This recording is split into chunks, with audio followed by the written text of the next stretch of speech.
What's up, Suns Army? Thanks for tuning in today. It's the Dark Lord of the Sith, Darth Pascal.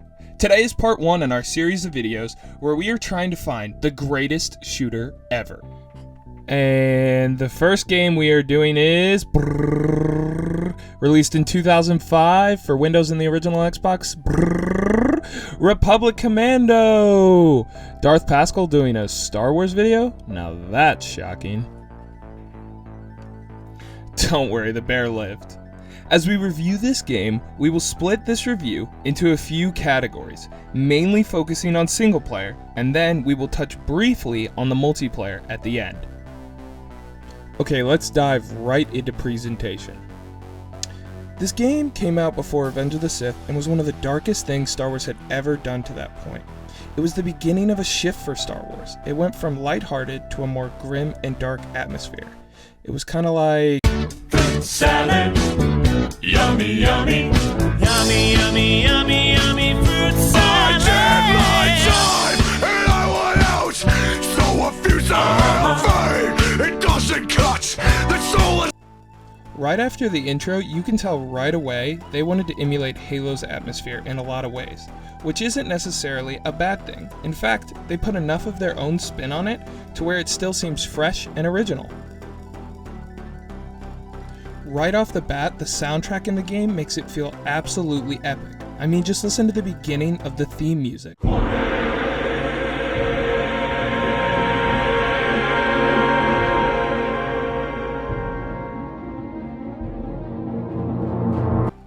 The blaster sounds and deafening explosions were definitely nailed too. Each gun sounds straight out of the movies, but still sound original too. The graphics still hold up today. Each character design, every enemy, every single backdrop still looks good and immerses you into the game. The HUD system still makes you feel like you were actually a clone trooper too. This game absolutely nails the atmosphere.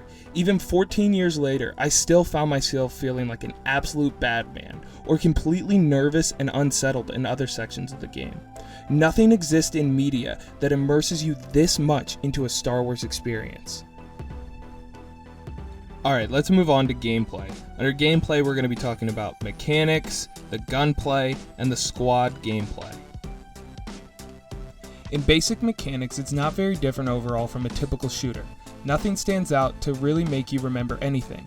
The only negative I ran into was that the controls seemed wonky at times. Now, I was playing this game on my Xbox, so maybe it's better on PC. For instance, jumping is Y instead of A, and switching weapons used the D-pad, which was a little annoying at times, especially when you had two weapons that shared the same direction on the D-pad.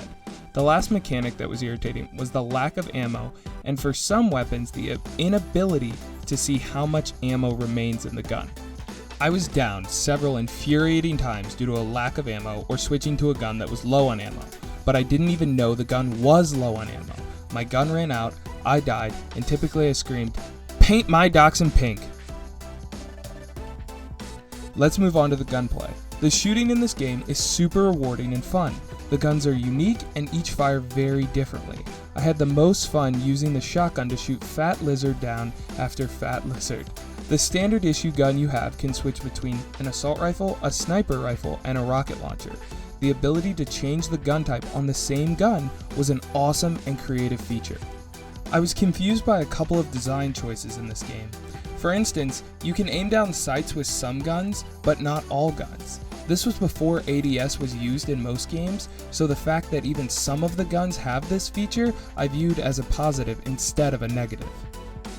While I think the shooting in this game is refreshing, creative, and fun, I need to talk about my biggest problem with this game. While most of these enemies feel balanced and are super rewarding to fight, especially those fat lizards, I hated fighting the super battle droids, which were one of the most common enemies in the game. Super battle droids were absolute bullet sponges. I would throw grenade after grenade, then pull out my assault rifle and put 2 or 3 clips into that same super battle droid, and he would still be standing.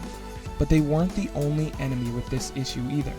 A lot of enemies seemed to be bullet sponges, which was really hard to ignore. Let's move on to the final part of gameplay, the most famous, creative, and my personal favorite part, the squad gameplay. Your squad consists of 3 other commandos that you have the ability to command to do specific assignments. Disable that mine, revive that teammate, focus on that enemy, and tons more. The AI is advanced, even by today's standard. It makes the squads in recent Ghost Recon games look like a group of 3-year-olds trying to bake a cake.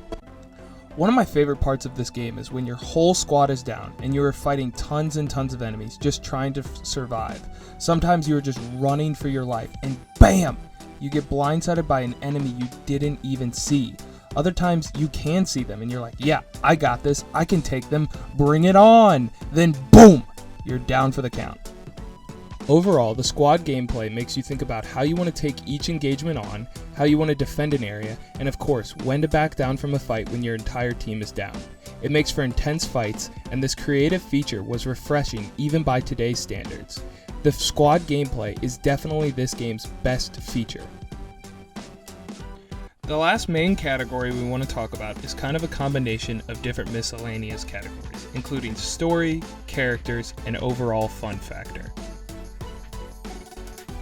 Okay, let's keep this category short. Let's start out with the story. The story is simple yet engaging. It plays out like a typical war movie, and the squad dynamic feels like it's straight out of Lone Survivor. The character interactions and dialogue are what made me become attached to the characters. By the time the game ended, I was ready for more.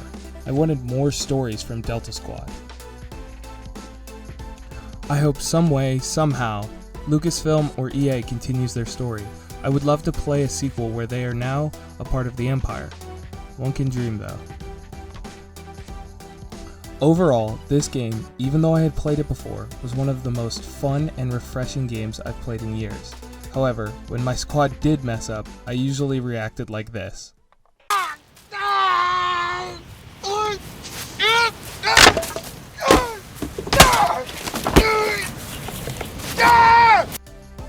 Okay, let's talk about the multiplayer real quick. I played this with my brother's split screen, but we had a lot of trouble getting the maps to work right on the Xbox emulation. The 2 maps that did work were super fun and a complete throwback. I remember playing this with that same brother 14 years ago and getting destroyed every time because he was a Halo 2 god. But now, I'm happy to announce, At last we will have revenge. Overall, split screen was super fun. It was a throwback, and if you can get it to work, try it with your friends. But if you want an OG throwback multiplayer, just stick to Halo.